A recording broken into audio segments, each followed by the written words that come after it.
Hey, this is Carlos Rafael Rivera, and I wanted to break down a scene from Griselda for you, just to show you how the process was from sketching it out all the way through getting it done. It's one of my favorite scenes that I received, and I always like the whole idea of some kind of heist or some sort of event that's set up, and even multiple things going on at the same time. So the structure of the scene really is sort of a three-parter, where we have the setup here where Sofía Vergara's great performance of Griselda gives the order, and then we start watching the order take place while we see the victim pull up here, right? The victim's going to pull up here into the Dadeland Mall, or next to the Dadeland Mall in the 70s. Very exciting because I grew up in Miami around the time and place. And then we kind of cut back to the guys who are coming to do the job, right? They're getting ready to do it, and then there's a multiple thing going on. There's two hits. There's a hit that's happening at the mall, and then there's a hit happening at this guy's house, and he pulls into the house. So there's two hits that are going to happen simultaneously. So you got to kind of set that up. So the music has to kind of follow the structure and the parallel timeline. Here we're back to the folks that are going to go to the mall, and back to the folks that are in the house. And, you know, something bad is going to happen, and we're going to end with the big shootout that happens in this liquor store. So let's listen to the music to see what it's trying to do, and I can talk about ideas and sounds that I used as we went. So here we go. Ya llegamos. Adelante.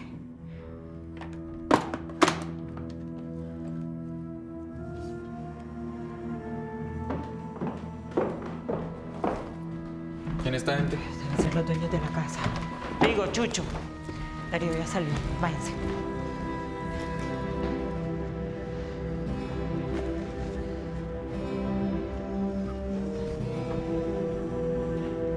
¿Para dónde van? Nada, vayan, cogen sus cuartos.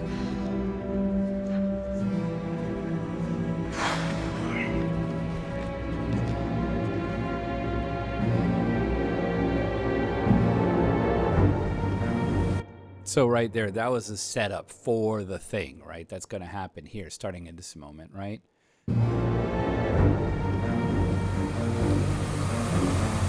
Right? And all of this is really tension leading to, okay, it's on. Ya llegamos. If it's all right, I'm going to actually mute the soundtrack that I received so you can just hear the music. But one thing I wanted to call your attention to is one of the sounds I came up with for the show that I thought was pretty interesting was we really wanted to do kind of like an operatic thing, and anytime that Griselda's, you know, as a character was speaking or taking action or doing something, we'd be hearing a harpsichord, you know, and I thought it would be just interesting. But the harpsichord alone, which you'll hear here, you'll notice it doesn't sound... It's kind of like whatever. It's just doing its thing. And so one of the things I thought would be nice would be to have a harpsichord that has a swell kick back on the right speaker. Here's the others. Right? And you combine the sound, you're going to end up having an attack that happens on one side and then a response that happens on the other side of your ear.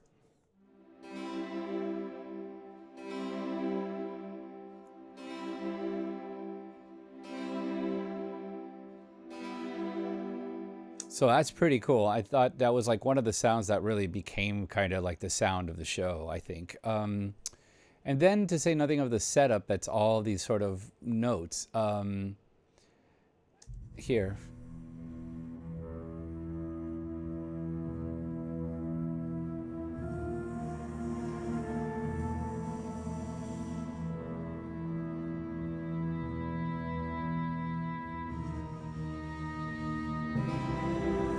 And winds were like a big part of this show. The idea of like the classical orchestra, because we're doing the whole like operatic kind of conceiving, having these colors play off each other and play from the melodic color, here is the idea.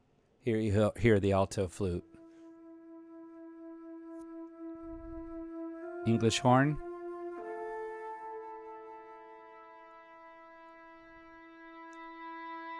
Then bassoon. Take the lead, you know? Bass clarinet. So everybody's taking a color, then you have your flute as we start going up, you know? So it's like winds are really kind of taking the solos in a way, and it's a very fun kind of thing to kind of play when you have it in context. You hear it now, and you'll hear the harpsichord and string swells do their thing too. It's kind of hopefully interesting. Some effects as well. We have our tremolo strings to add tension, but you can hear it. English horn, then the bassoon.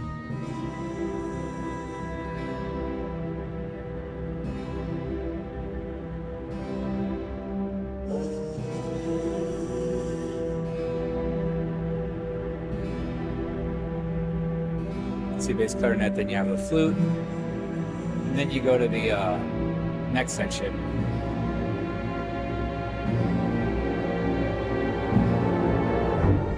Brass kicks in, and here we have this section. So let me play this idea down.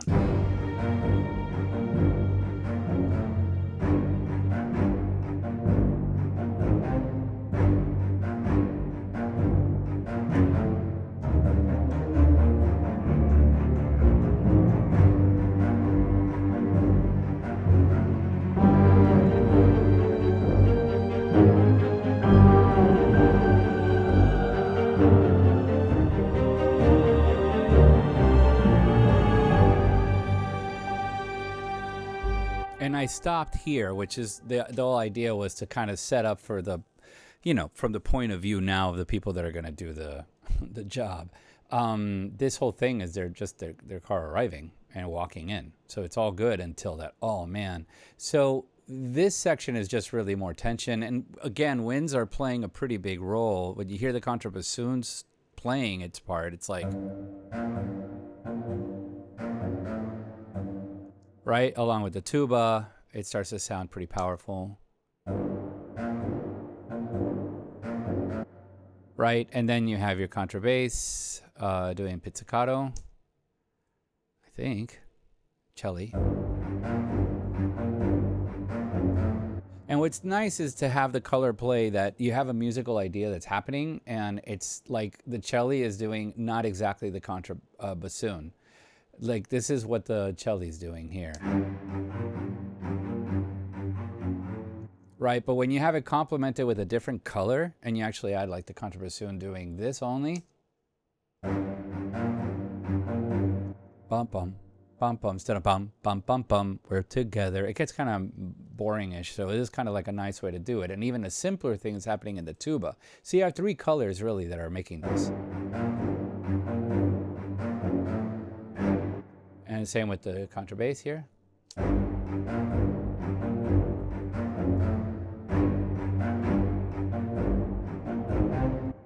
And that you have a sound. Oh, and of course, timpani. Hans Zimmer timpani is really good for this kind of stuff. Here we go.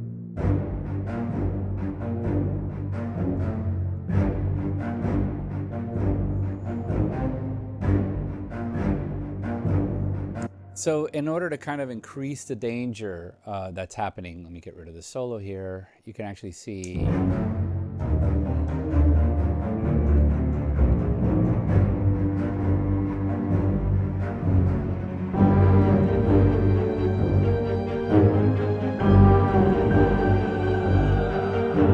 And all the reason why, if you think of the structure of this, truly it's kind of like a two-parter thing where you have this bum.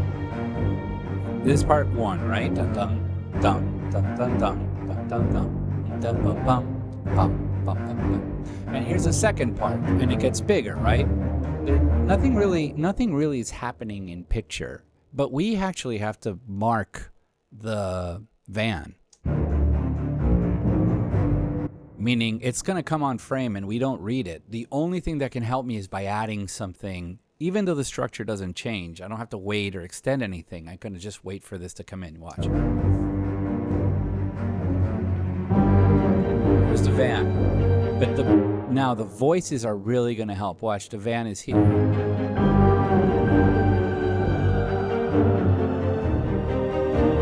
And that actually brings us into focus on picture. And that's kind of like the whole trick, I think. This is a really cool sound by Albion, Solstice. It goes. Ah, so cool. Here's one. Right, it's just such a nice sound, man. Here we go. Right, and then I also have voices that are doing a choir effect here. That's a good one. There you get your slide down, right? It's Eric Whitaker. Very nice. And when you have it combined, you have this thing. Look how it calls attention to the picture. See, but then you won't really see it till here. Right? And they're kind of placed a little bit to the left to help your eye go to where the music's playing. It's one of those. Then we're gonna go to the next part. So this is all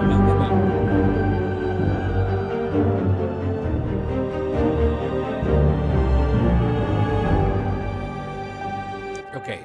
So here we got to go to the next section. This is the part where they're talking, and so the music has to kind of hold off, and it's from the point of view of observation. So let's see what's going on. Starting here. ¿Ese? Empezó la fiesta, hijo de puta. Now we go to the other people observing. It's beautifully put together. I gotta say, this is the fun thing when it's well made, and Andy Bai has directed something really well, and the sound design by Wiley Statement. All these things are coming together. The performances, of course, the editing. This is fun to score because now it's very clear what's happening in the story. Their point of view now of the Dadeland Mall people at the mall. It even reads, I think, you can see the pizzeria. You know where they are. There's no doubt liquor store, Cazzoli's Pizzeria. And then now we're in another location where these guys are following.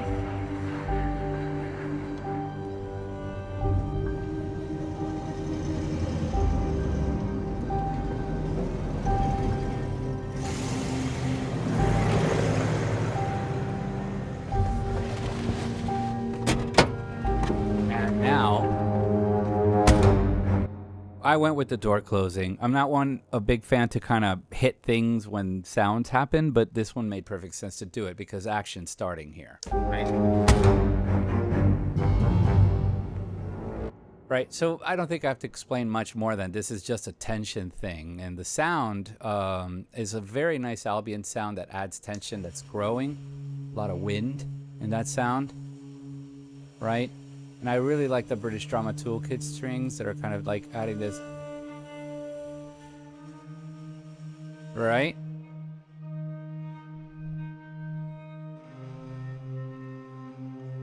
And here's a Solstice vocal effect that I really like.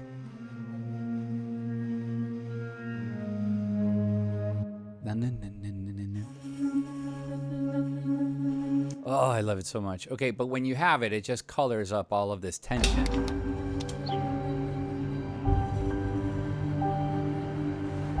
Okay, so now we can go to the next section where the action happens, right? The man gets out of the car, and here we go to the next section. Here we go.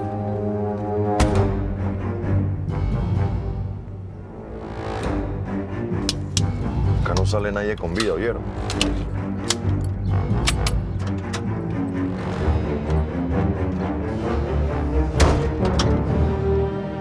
And it's a section that's very clear. One important thing for me is dialogue. And if you'll notice that the music literally allows the dialogue to take place.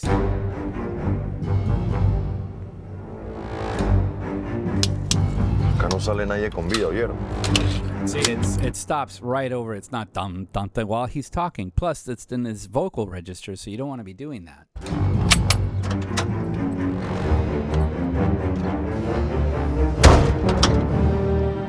Es lo que está haciendo Castro. Hay demasiados cubanos en esta ciudad. Now, the other thing is this is the point of view of the people who are gonna have the job done too as well. Now, here the thing is, the music I chose is to be high. We have our harpsichord string sound effect, right, that we've talked about. We brought it back, and so we're giving structure to the scene. But also the music that's happening is high. And the reason why is because when you listen to the dialogue, it's somewhat male voice, right? ¿Ves lo que está haciendo Castro? Hay demasiados cubanos en esta ciudad. So I want to write always around that, and whatever is happening is out of the registers so the vocals can come through, or the dialogue, right? Because dialogue is the melody. Son como cucarachos, es como mierdas. ¿Quieres una cerveza, papi? Sí.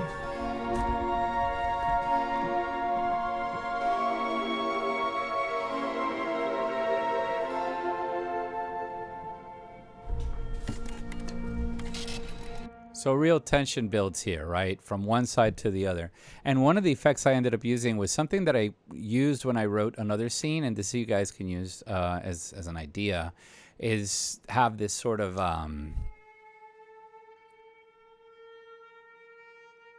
it's like an effect I came up with for another cue, and I just love that sound so much to land into a key. And if you pay attention to it now as the other one's ending, you'll hear it.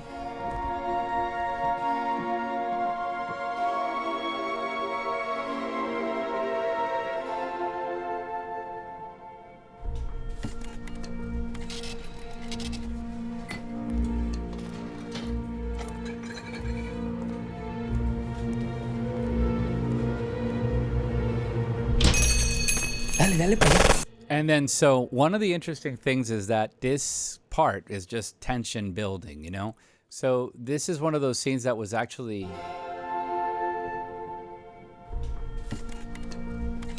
This scene was supposed to be not that. You can hear the sketch. Let me play you the sketch of what I had, leading to this part. The piano part, listen.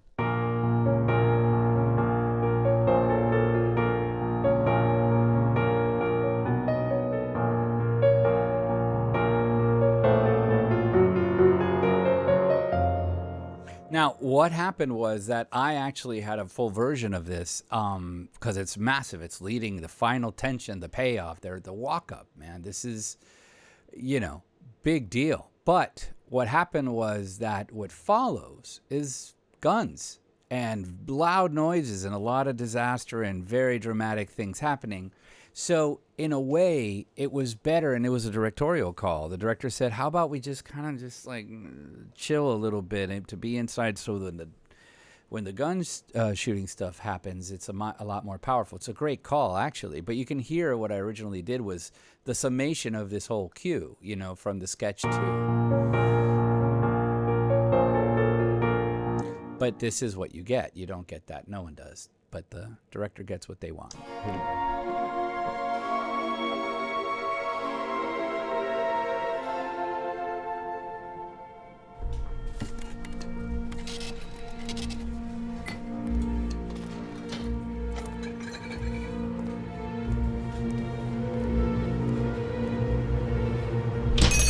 Right into that, and then the stuff continues. Anyways, I hope you got something out of this, and thank you so much for listening and paying attention if you got this far. All right, have a good one.